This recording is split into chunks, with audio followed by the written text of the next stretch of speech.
చూస్తున్నారు కదా, మనం ముక్కలు మొత్తానికి ఇలా కొట్టేసుకున్నామండి నీట్గా.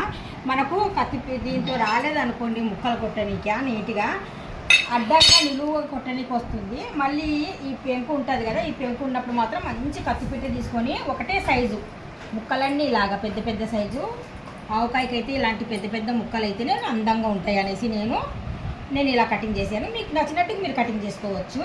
అయితే పెంకు ఉంటేనే బాగా టేస్ట్ ఉంటుంది అనేసి నేను పెంకుతోనే కటింగ్ చేసుకున్నాను నీట్గా. చూస్తున్నారు కదా, తూడ్చాను.